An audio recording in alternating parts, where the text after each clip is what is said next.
Hello, everyone. I hope I'm audible. A very warm welcome to today's webinar. I am Shilpa. I am the moderator for today's session. I happen to be an executive committee member of NPPA. NPPA stands for the National Positive Psychology Association, which aims to explore positive psychology related constructs globally and particularly in the national context with respect to teaching and research. You can check out more details from our website, the link of which will be shared by someone from our team in the chat box very shortly. Now, moving to today's webinar. We are passing through really difficult times. Surrounded by death and pain, this pandemic has been aggravating mental health issues. Today's webinar, titled Strengths in Self-Care During the Pandemic, Lessons from Positive Psychology, our honorable speaker, Dr. Pulkit Khanna, will draw our attention to the small yet significant ways to tide past these trying times. Now, let me introduce you to our esteemed speaker for today. Dr. Pulkit Khanna is presently working as an associate professor of psychology at the Jindal Institute of Behavioral Sciences at the O.P.Jindal Global University.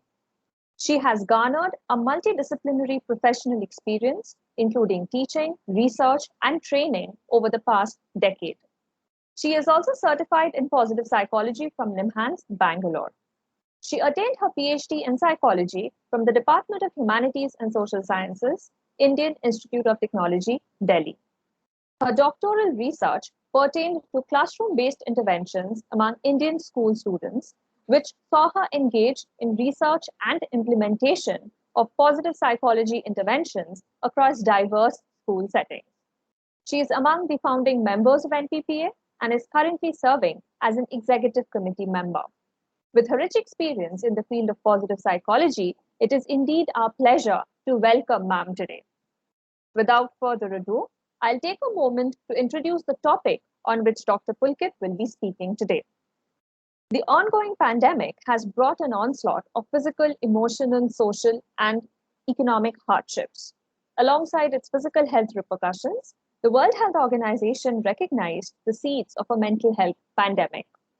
As we trudge along these difficult times, things like well-being and positivity sometimes seem almost out of context. And Dr. Pulkit raises a very pertinent question. Can the science of positive psychology offer some lessons to help people and communities constructively sail through this despair and bring hope to themselves and others? This will be the core focus of her talk today. Now, before I step aside and let ma'am take over, I have a very small request to everyone. So please reserve your questions for the end. Towards the end, we'll be having a 10 to 15-minute question and answer session. And you can either post your questions on the chat box or you may raise your hand. In that case, we will unmute you and then you can ask your questions. We can take your questions one by one. So without any further delay, let us begin today's session. Over to you, Pulkit ma'am. The virtual floor is all yours. Hi, everybody. Good evening, good afternoon. Thank you, Shilpa, for that gracious introduction. Thank you also upon my request, keeping it short and sweet. Good afternoon, good evening to everybody who's joined in, and thank you for taking time out to tune in today. So without much ado and respecting everybody's time, I'll quickly kind of begin with what is it that we've all gathered for today. But before I delve into that, I wish we were all meeting in real face-to-face space, because unfortunately all I see are little icons, and while I've had a look at the participant list, I don't quite really get a gist of who all are the people who are with us today. So if you could, maybe by a raise of hands or with a response on the chat box, just help me understand how many of us here today are students. If you are students at undergraduate, postgraduate, doctoral level, maybe you could just please help us understand with a raise of hands or with a student on the chat box. And if we have some professionals with us who are working in various kind of organizations or the industry, they could just let us know with a P on the chat box. And if we have any psychology professionals or mental health professionals, you could also perhaps just let us know with a PSY. It's nothing but just for us to understand who our audience is today.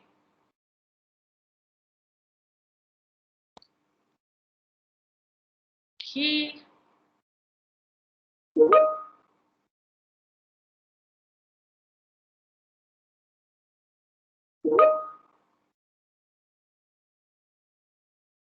Thank you very much to who all are posting their responses on the chat window. I think the raise of hands, part is kind of not helping very well today, but I assume your students.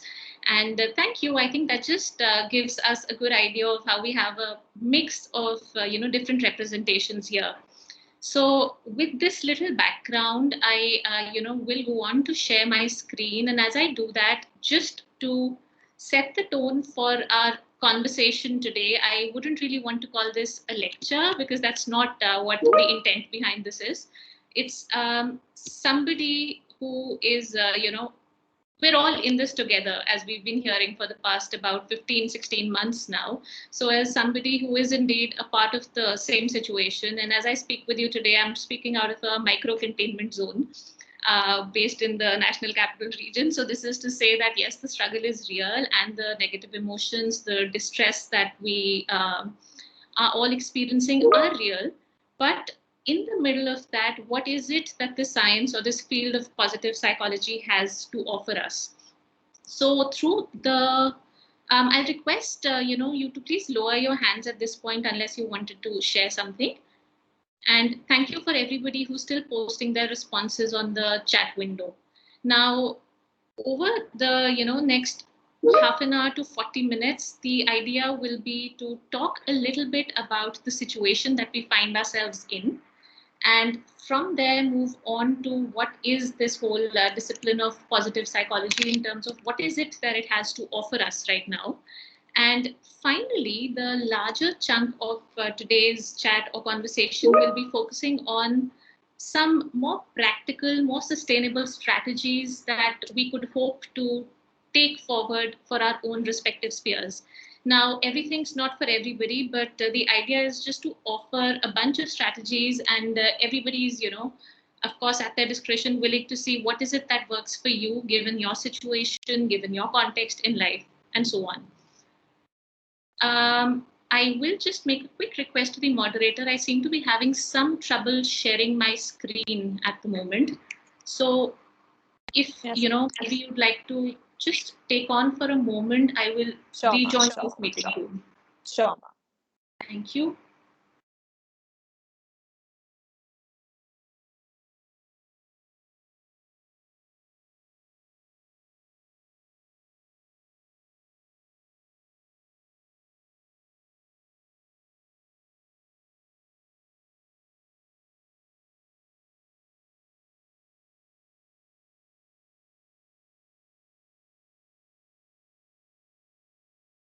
I request everyone to please continue being with us. Ma'am will be back very shortly.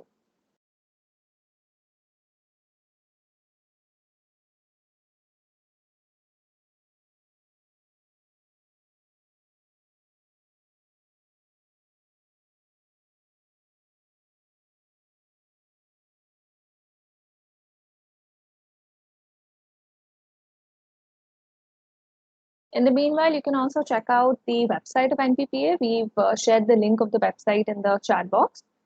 I think the message has probably gone up a little bit since there have been other chats and other messages. Yes, Keerti, thank you.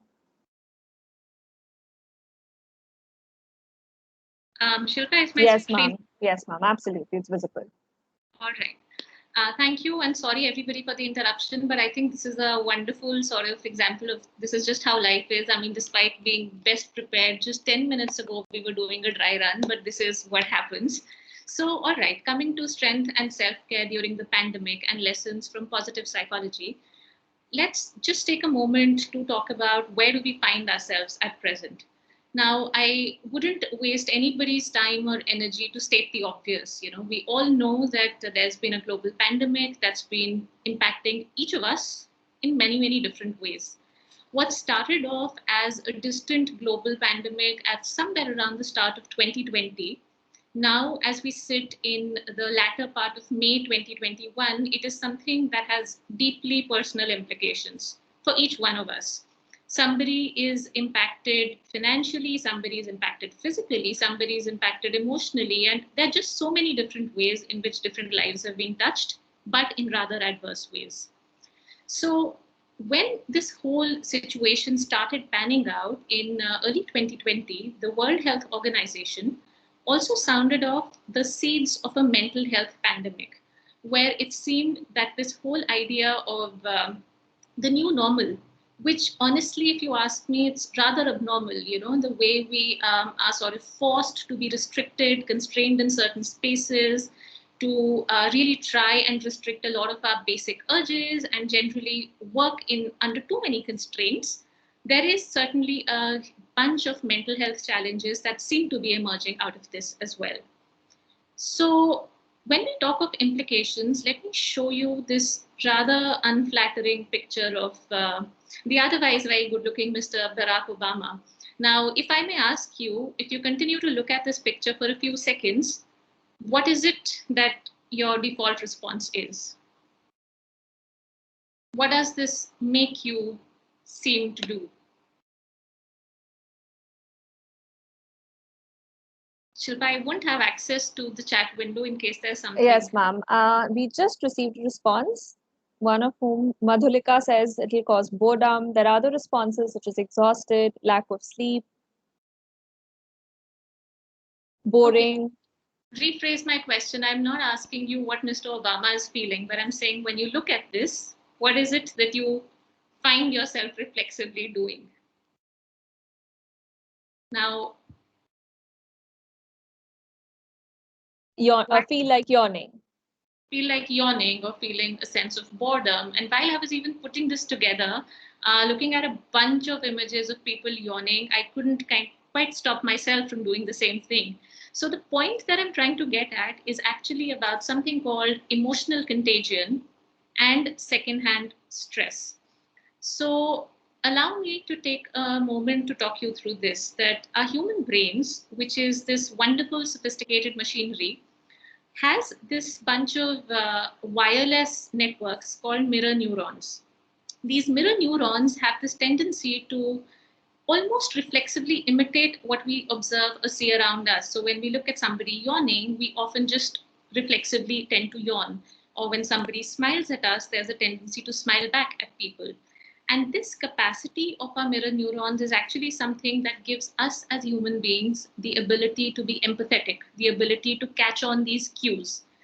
But what's happening in a situation like the one that we find ourselves in, of course, there's the coronavirus contagion, and there's so much talk about masking and sanitization, and obviously that is priority. But the other thing that's happening to all of us, and it's beginning to take its toll, is emotional contagion, wherein we are constantly surrounded by images and news of grief, of stress, of a lot of anxiety, of a lot of fear, whether it's in our own immediate surroundings, or whether it's on the news channels, or whether it's on the media, social media, etc., that we consume. And consciously or unconsciously, we tend to absorb some of it, whereby it leads to a lot of secondhand stress and a lot of physical, emotional turmoil for us. Now, pretty much like passive smoking or secondhand smoking, there's enough evidence to tell us that secondhand stress also is something that causes as much physiological and psychological distress to people.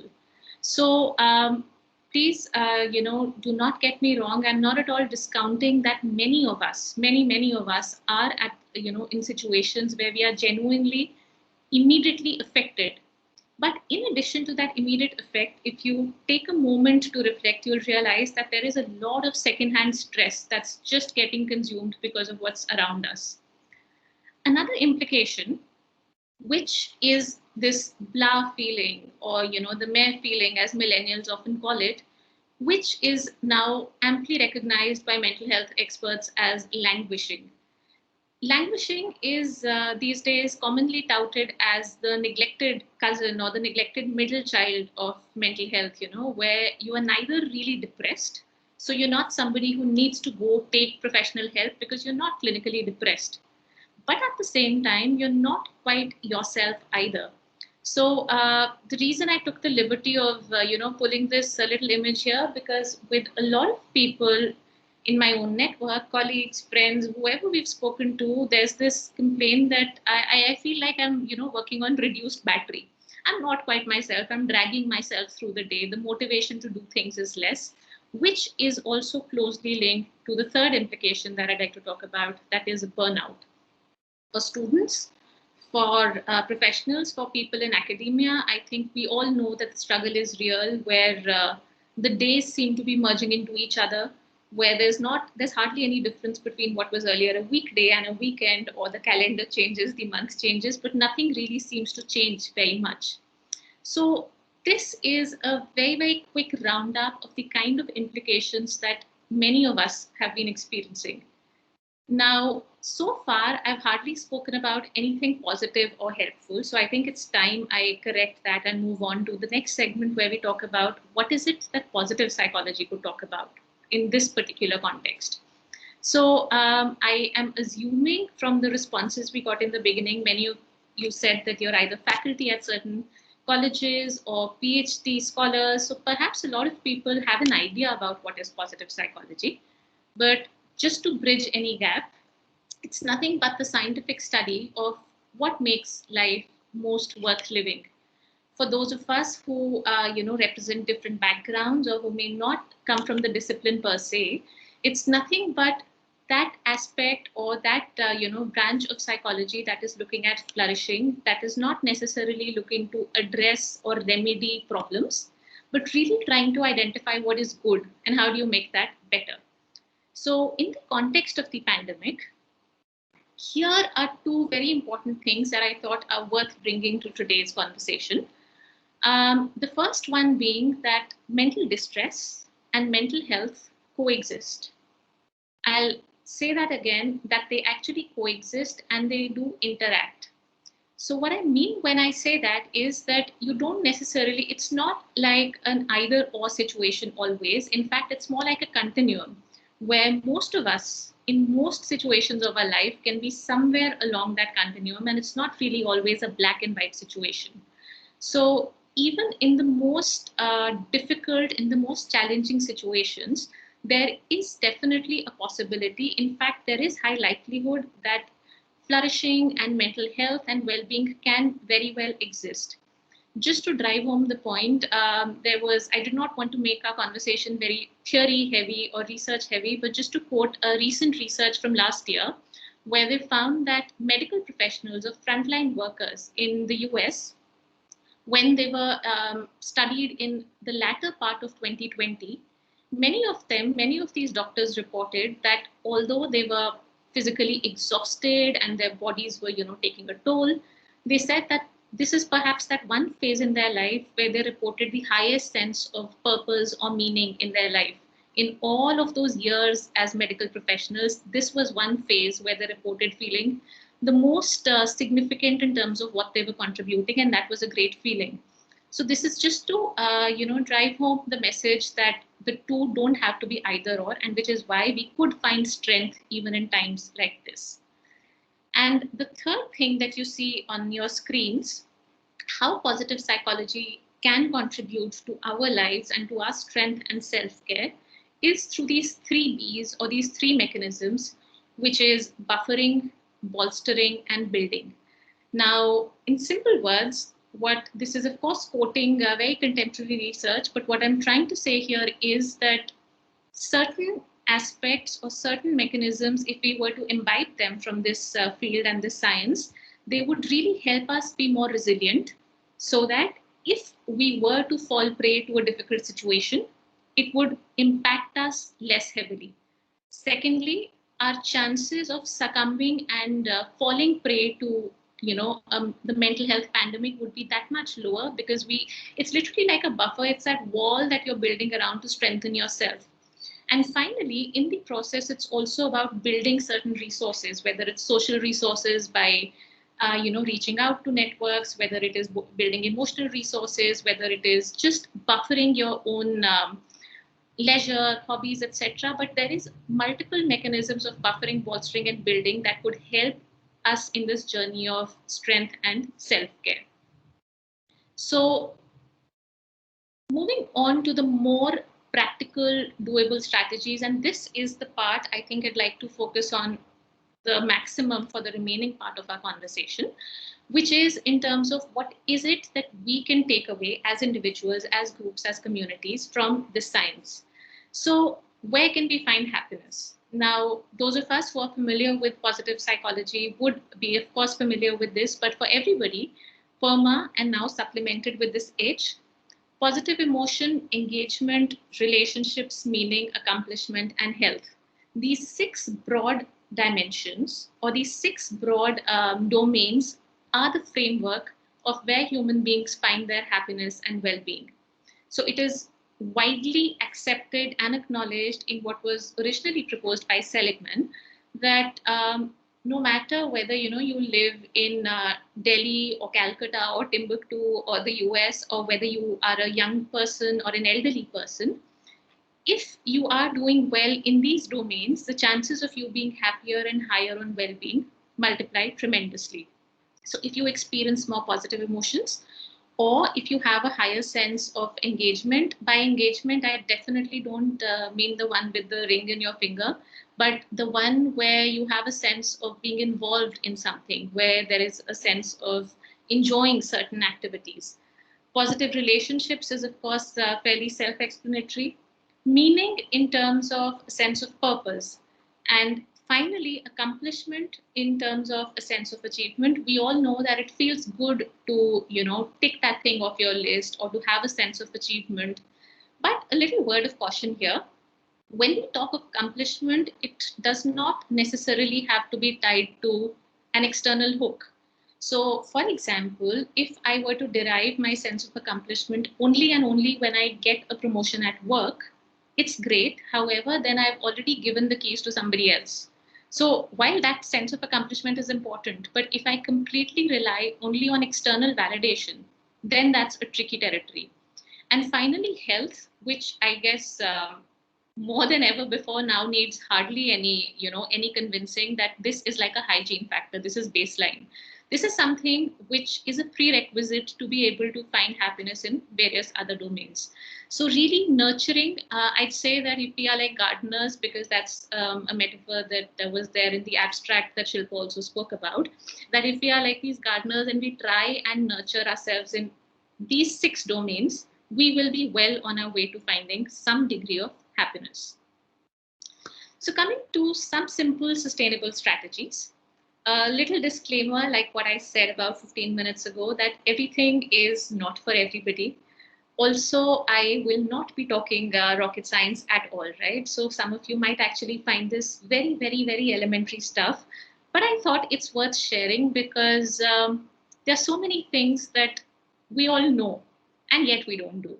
So it helps to have another person issue a little timely reminder or try and supplement it with logic, with some science and evidence, in the hope that some of that stays and becomes a part of our routine.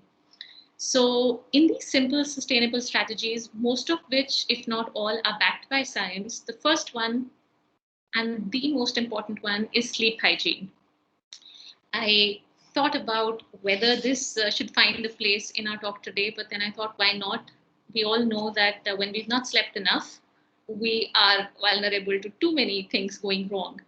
So sleep hygiene in terms of both quality and quantity of adequate sleep, amply backed by science, is something that is a super important self-care strategy in this pandemic.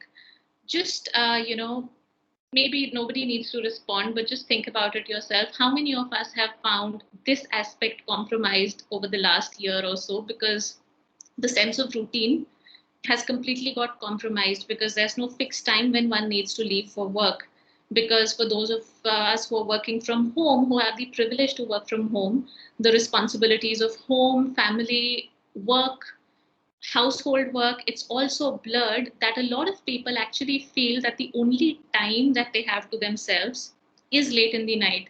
So this rather interesting term, perhaps some of you may have heard of it, called revenge bedtime procrastination, came out a few months ago by this Japanese researcher, where people feel that this is like the only time I have to myself when all the things of the day are done. So you tend to stay up late in the night trying to watch a little more Netflix, trying to watch a little more Amazon Prime, trying to perhaps catch up on some reading, but it's all at the cost of sleep, and that's something that needs to be taken care of. What I wanted to also mention here, for those of us who enjoy a good episode of Breaking Bad or Delhi Crime just before we sleep, we might want to reconsider that, because the emotional contagion that I spoke about, or the mirror neurons, we might think that we are really smart people, and we are, but we can't beat our neural impulses. So when we tend to watch that kind of content on a sustained basis just before we go to bed, we know that the light from that screen and the messages that it's feeding into our brains does tend to interfere with our sleep quality. The next one, very basic but super important, which is a sense of routine. Now, routine, I think, has been one of the many casualties of our own mental and emotional health over this past year and a half. A sense of routine where literally the days are merging into each other, where the boundaries are super blurred. You don't exactly leave home at a certain time and start your day. You don't wrap up at a particular day. For many people, the place in the house where they work, where they sleep, where they eat continues to be the exact same. And it's not anybody's fault. It really isn't. It's a situational thing. But it's very easy then to lose track of what's happening, where things are going wrong. So, some specific things, I thought of certain simple strategies that might help us rather than just talk. If we look at this text in blue, self care, work, hobby, social connection, helping somebody. These are like 5 components. I'm now thinking if it had come as a pie chart, it might have stayed a little more. But if you look at these 5 components, this in very simple language is a nice kind of rough structure to have for the day. So for anybody who really wants to try and get some sense of routine, it might be worth trying that every day. Try and tick off something that conveys each of these elements. um, Even if you don't succeed 7 days a week, maybe four, maybe five, believe me, it really helps. For many of us, when the work pressure really increases, we might find that from the moment we wake up to the moment we sleep, it is this that has been all along. For those of us who have a patient at home or there's somebody who's ailing, we might find that caregiving is something that's taken all the time. But whenever you have that one thing which is consuming pretty much everything else, the threshold of reaching burnout will be that much faster. So, trying to incorporate something that you enjoy, some part of work, some part of reaching out to somebody, and also something that is a little beyond yourself. And this is not idealistic, I promise you, because I have tried with varying levels of success. Some days are good, some are not. But this is not something that's idealistic. This is actually simple and doable if we try to keep this variety. And another aspect in a sense of routine, this is given the pandemic kind of terminology, we can also call it like a morning inoculation routine for mental immunity. So obviously getting vaccinations for the 18 plus age group right now is quite an uphill task. But in terms of mentally trying to buffer ourselves, a small thing that we can look at doing is setting aside 10 minutes, if not 15 or 20, because I understand that all of us are in different places in life. If you have people at home who require your care, perhaps your routine is that much different. If you're working odd hours, your routine will be different. But somewhere within your own realm of things, setting aside 5, 10, 15, 20, whatever minutes your schedule permits, without your phone or your tab or your gadget, for something that you want to do uninterrupted. That something can be, it doesn't have to be only a meditation or a mindfulness. It can be something as simple as prayer. It can be spending time with your pet. It can be looking after, your little garden or in your balcony, whatever it is that you're looking at. Somehow, that little bit of a booster dose in the morning, it does not change what's going to happen in the day ahead. The only thing it changes is your ability to deal with all that stress. Now, lest I begin to sound philosophical, I'll just try and explain the logic behind this. The thing is that as human beings, we are hardwired, we like a sense of control. We like a sense of some sense of autonomy on what we are doing. What's happened with this COVID scenario is that the loss of control has been tremendous. When people say that I didn't even step out of my house, I've not ordered out at all, I've not done anything, but we still got COVID. Or this happened to this person who's always been so careful. God knows what's happening to the world. The loss of control is really high. So when we are able to, with certain degree of success, get a sense of routine, get something at least in our control, it's a major boost to our motivation. It's a major boost for our mood, for our emotional balance. So when I talk of the morning inoculation, that's just to say that it sort of sets the tone that, okay, I've got this covered. And the moment you get that one phone call from work or you get those 10 email notifications, the tendency to get agitated will be a little less and your ability to handle it will be somewhat better. Moving on to inducing calm and managing your media diet. Now, this one actually deserves a little bit of our attention.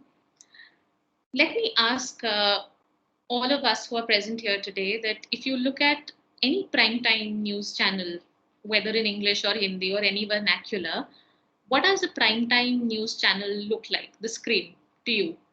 What's happening there? The structure in terms of what all is going on there.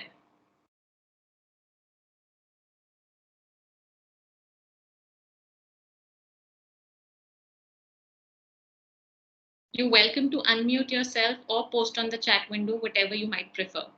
So Madhulika says fear mongering, breaking news.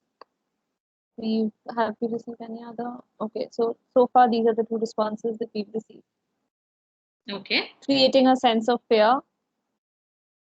Creating a sense of fear, the breaking news, the fear mongering, and if the way that screen registers in my head, so of course we've got somebody reading out the news who seems to be pretty, high on anxiety and driving a lot of stress kind of hormones our way.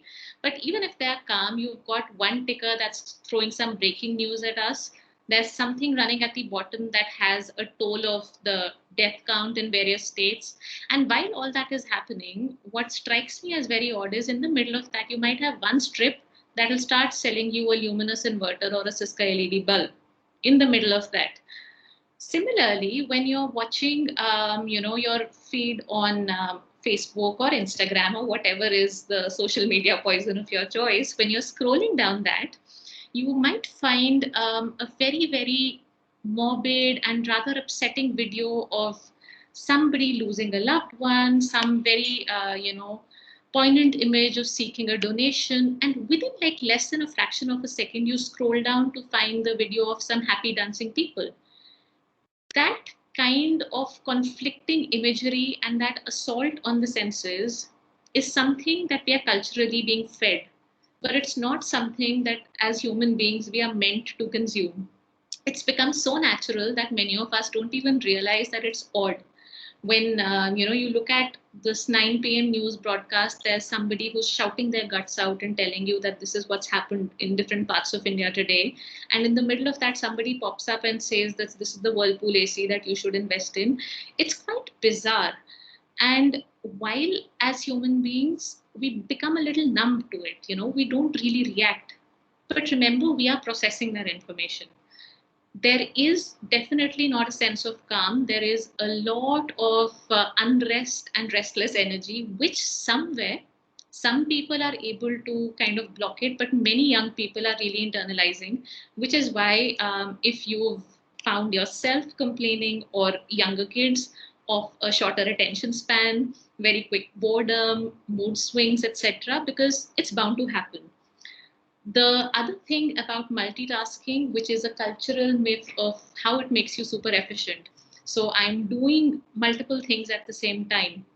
Remember, our brains are quite like the computer information processing system, where if you've got 20 tabs open at the same time, all the time, you are going to crash someday.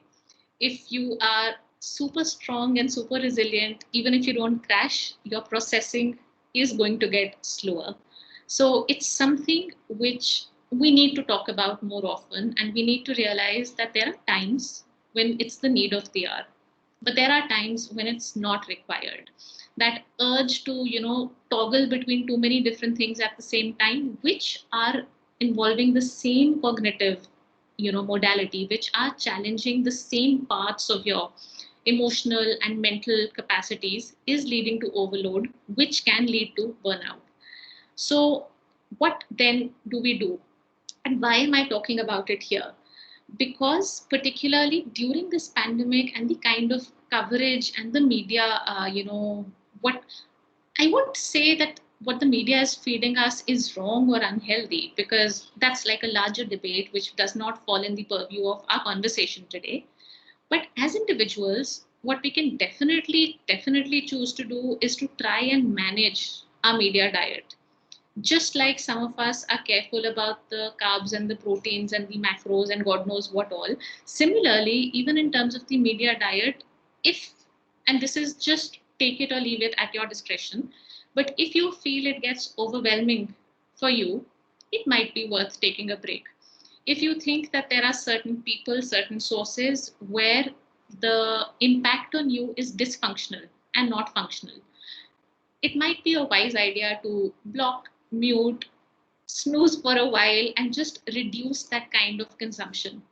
So I again, may sound like the devil's advocate here, which is why I want to clarify that not at all against consuming content, consuming news. It's important, but it's important, even more important, to draw the line where it stops being useful and starts getting toxic, where you find yourself just moving and hovering from one to the other, where it's kind of leaving you in a state of daze. You're not processing, you're not learning anything new, but it's rendering you hopeless, where we often have students who come to class saying that I've watched this for an hour and then I think, am I even going to survive till next semester? What's the point of logging into class at all? So that is the kind of thing where we sort of need to draw the line of where this is now getting to a point that needs to be drawn a line on. That is the third strategy. Moving on to compassion. But before I move on, I'd like to stop at this point in case there's any question or comment that somebody might have, or I'll ask the moderator, would you like for us to continue and stop in another 5-10 minutes? If somebody has a pressing question, they might want to check in right. So far we've received a number of responses to the last question that you had asked, but apart from that, the only question that I can see was asked some time back. When was the concept of health added to Perma?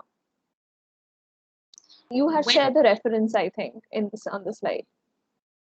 Yes. So thank you to whoever asked that question, and I might not be able to give you the exact year in terms of when that citation came in, but if you do a quick search, you might find a lot of resources where the health component got added to Seligman's original five element Perma, and how health got co-opted by a lot of researchers. One of the references is definitely the 2015 one by Norrish that I quoted, but there are many others that might also offer the same information.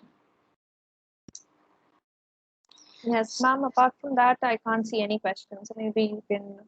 Sure. So while breaking the flow, I think I'll go on and try and wrap this up so we have enough time left for a conversation. So the next strategy to talk about here is compassion. This I do want to talk about specifically in the context of the pandemic, because that's what we're talking about today. Now, so far, all the stuff that we spoke about was very self-focused, whether it's about minding your sleep or your media consumption or trying to inculcate a sense of routine. Now, from the more self-focused, I'm trying to go a little outward to also include others around us in our proximal or digital networks. And when I say compassion, I do not necessarily mean, so as when we were kids and somebody mentioned compassion, the immediate imagery was that of Mother Teresa, which is, of course, the ultimate ideal to strive for. But I'm talking of a much simpler, frail human version of compassion here, which is targeted both at yourself and at others. And I'll again explain this in a more logical way. First thing, the word helplessness has been a part of a lot of conversations in the past few months, where people have said that I felt so helpless. I have no control on what's happening, what happens from one day to the next. Or there are people who are ill, my own family, but they're far away and I can't seem to do anything. And that sense of helplessness leads to the sense of numbness and demotivation, where people sort of stop really doing even what they can and what is in their control. I am going to talk about compassion not as like this magical, miraculous solution to everything, but definitely a very powerful, simple strategy. I found that when you feel really helpless or when you feel that things are getting too much to handle, one thing that seems to work tremendously is to shift the focus from yourself and try and do something for somebody else. Because believe you me, if you think about it, there's always somebody who's having it much worse than you are at the moment. It could be an elderly relative who lives alone because the children stay abroad. It could be the watchman in your building who does not have the choice to, work from home like many of you and I do. It could be a daily wager. There are just so many examples, and I wouldn't go into that. But trying to shift the focus from self pity in terms of what seems to be going wrong for you, and in that moment to try and extend yourself to another person. It can be any kind of help. It does not have to be monetary and financial. If that's possible for you, nothing like it. But even if not that, a call to an elderly relative who's lonely can be so meaningful for them. That half an hour that you spare is perhaps the only time they actually had somebody to listen to them. Or reaching out to somebody, ordering online for somebody who can't seem to do it themselves. Any of these simple activities, while you're doing a great favor to somebody, you'll find that it has a lot of personal gain as well. Anyone who's tried this would know that it feels great to do good for somebody else. So compassion is actually not a very selfless thing. It's quite selfish at the end of the day, because it feels great to be able to have done something for another person. And that works wonderfully to take away the sense of helplessness, because you realize that it was well within your capacity to be able to do something for another person, even in your weakest moment. And when I talk of the intrapersonal aspect, this is targeted, a big shout out to all the people who said they are in their PhD journeys right now. And many people who are in their PhD journeys have complained of how terrible it has been in the pandemic, how they can't go to the field, how work is suffering. But equally to fellow, colleagues in academia or people in the other industries, that go a little easy on yourself, cut yourself some slack. The pandemic is not a productivity fest, much like a lot of places would have us believe. If you can cultivate a new hobby, if you can, be super productive, if you can be trying to churn out wonderful new things, wonderful for you. But if you can't seem to do that all the time, it's fine. You don't have to beat yourself up over it, because there's already enough going on. So, not using this as an excuse to be a completely lazy person, but occasionally it's a very good idea to just be kind to yourself and not, say mean, nasty things to yourself the way you wouldn't say it to a friend. What I mean by this is that if your dear friend or relative were to call up and tell you that I'm having a really hard day, I've been trying to work for 3 days, but I haven't managed to get one good thing done, would you tell them that, oh, you're such a loser, how could you not get this done? You'd still be kind to them and tell them that it's okay, they're good days and they're bad days, and you'll tide past this. But we don't do the same to ourselves. We are very quick to puncture our own egos and bash ourselves up over it. So that's the compassion, which is self-compassion, as Kristen Neff talks about, that I'm trying to talk about here. The second last strategy that I wanted to share is about social support, HQCs. HQCs here are nothing but high quality connections, as a lot of literature talks about. This is self-explanatory. This is about positive relationships. And why I mention high quality connections, because this is not about the number of Instagram followers or the number of people on your WhatsApp, etc. But those one or two, or if you're very lucky, 3 or 4 people in your life who you can count on to either vent out or share your emotions, or sometimes even to just distract and disconnect from what's going on. And this is also meant as a reciprocal thing, extending yourself to others as well as reaching out to others, because loneliness, surprisingly, actually not so surprisingly, loneliness is emerging as another strain of a whole new pandemic within this COVID scenario. People who seem to be caught by themselves, away from loved ones. So social support, reaching out, is extremely important. There might be days when one feels like withdrawing and turning into a shell, but it's important to reach out when you feel there's a need to. And the last strategy, also my favorite one and a very, very neglected one, which is humor and playfulness. You'll also find mental health professionals, even psychiatrists, talking about it these days. You know, somebody might think that how can you think of jokes or light-hearted comments in a situation like this? But I'd argue that as long as it's not offensive or hurtful to somebody or mean, please do what it takes to enjoy a good laugh or make somebody else laugh. Please do what it takes to bring back alive the child within you who can still manage to laugh in the middle of stress. Anything that makes you slightly more resilient in terms of handling all the stress and the distress, whatever it is, you know, it can be watching something light-hearted, it can be spending time with a child, a pet, what any kind of thing that brings back the humor and playfulness is certainly worth the while. So these are by no means all that there can be, but obviously within the limits of time and space that we had today, I thought of sharing these strategies. And as I conclude, I'd like to caution everybody against what we often call toxic positivity these days. Now, as somebody who talks of positive psychology, who is a student and also an instructor of positive psychology, this is a criticism that we often meet. That how can, in a situation like this, you know, you'll be talking about stuff that's positive and happy and well-being. So, two little things here. One, positive psychology is not only about being happy and cheerful and laughing all the time. It's also about other stuff like optimism and resilience, which gives you the motivation to keep going and hope for a better time ahead.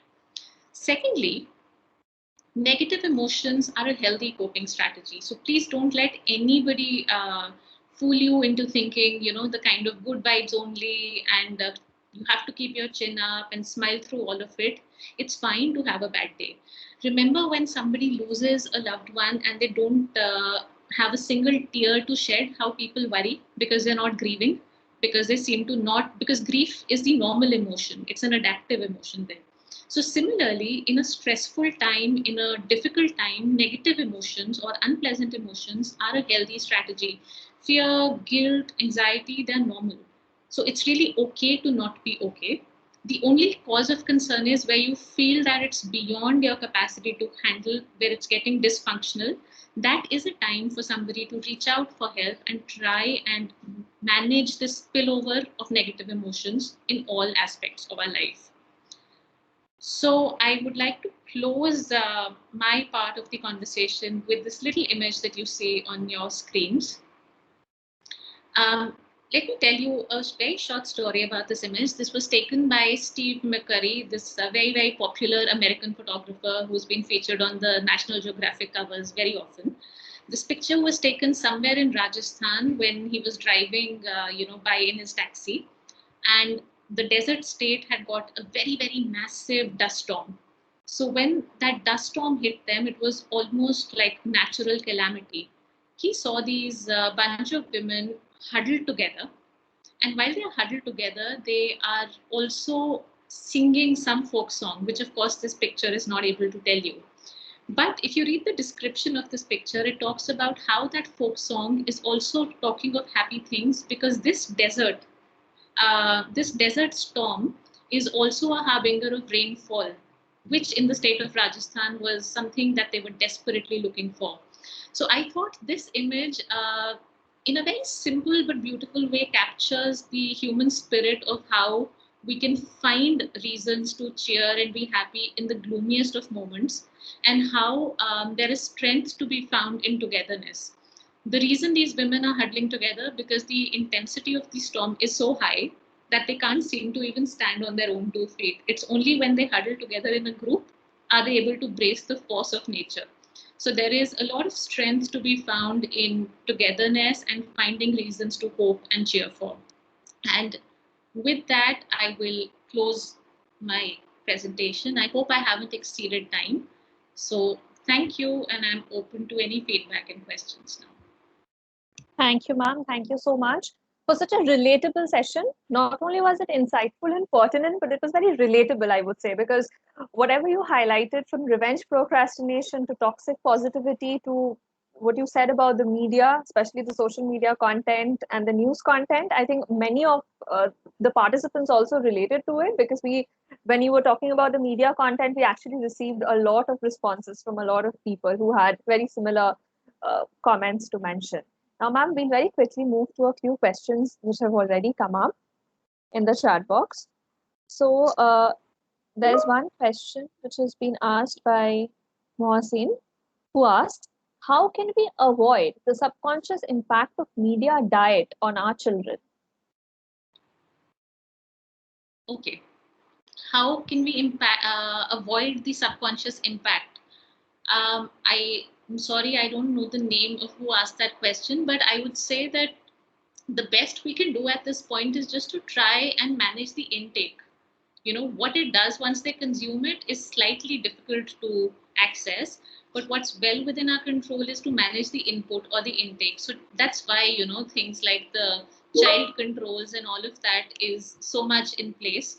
But I'm very well aware that in this whole virtual learning scenario, the content and the access to internet has become like a need. It's no longer something that they do for leisure, but managing the kind of media they consume, managing the duration and the screen time and the access, the quality of material that is being accessed, I think that's the best we can do to try and control the impact.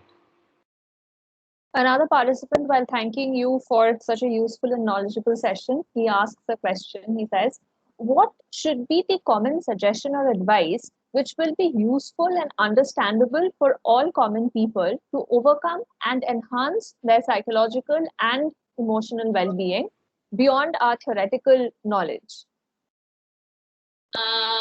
Okay, I am sorry, I'll request you to say that one more time. That Yes, was ma'am. So he's basically asking that if we go beyond the theoretical knowledge that we have, and if we have to help the common people understand, so what would be the suggestion to common people? I'm not sure if it's specifically with regards to the pandemic. I think it's specifically with regards to COVID.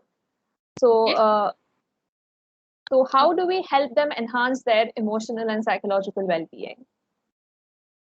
Okay, so if I understand your question correctly, I'd say that some, if not all, of the 5, 6, 7 strategies that we tried to speak about, the idea behind them was something that's not for experts, but for lay people, for anybody. So if we could just try and pay attention to basics, I've increasingly found that wisdom lies more in common sense than in rocket science. So if we were to go back and try and inculcate some of these, it would be doing a huge favor to people's emotional and psychological well-being. And that's something that one can talk to common people about: their sense of routine, their sense of sleep, their sense of managing what they're consuming, not only physiologically but also mentally. Those are things that can help.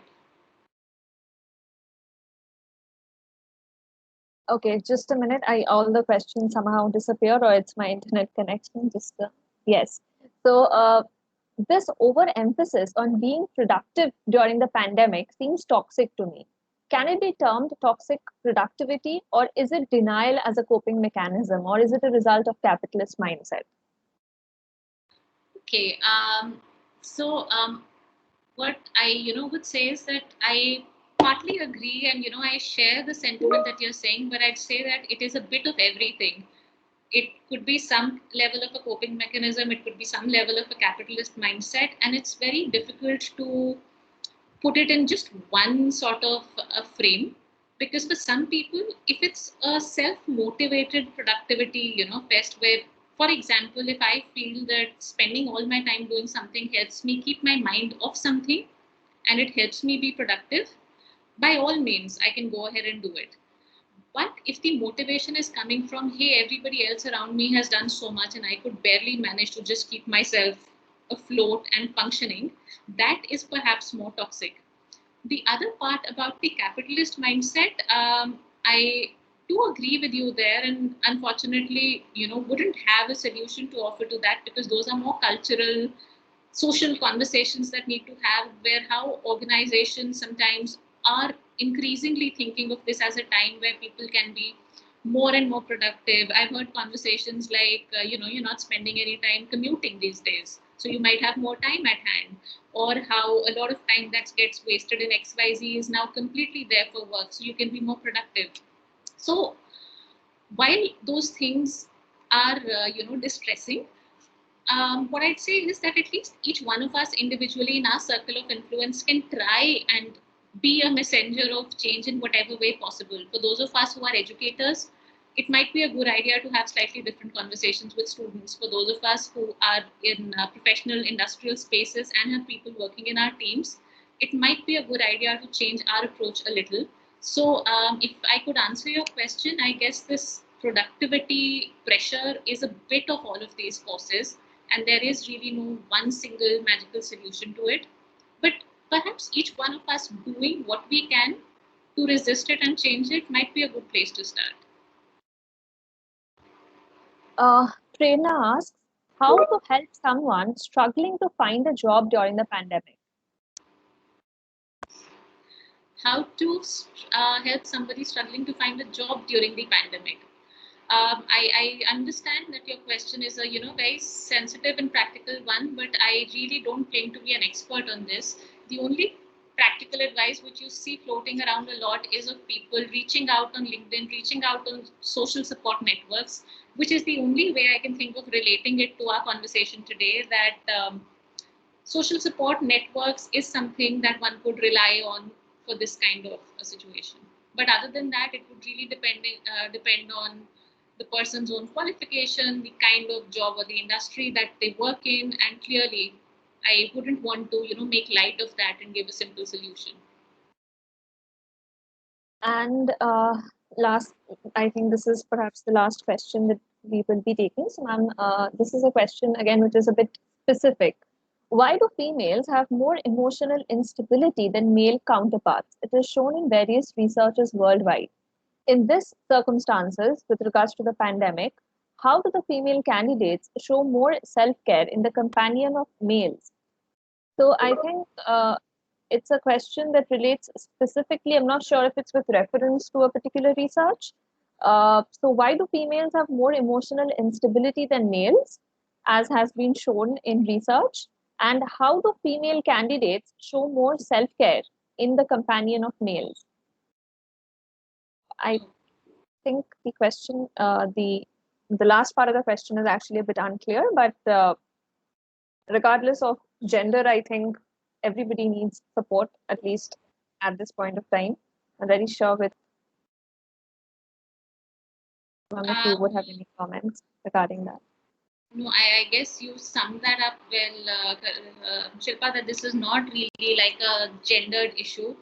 And with all due regard and respect, I would disagree with the basic premise of the question, which says that females have higher emotional instability than males. I do think that that's, one could quote, equally important, and a lot of research that talks about women having higher EQ than men. But I'd absolutely neutrally and completely consciously say that it's not correct or appropriate to reduce it to somebody's sex or gender and say that this one is better at this than this one, because ultimately sex is a physiological aspect, but gender is a social construction. And the moment it's a social construction, somebody who is a woman is also surrounded by a lot of social aspects of child rearing, a care provider in a family, and all of those things could be responsible for the emotional aspects as well.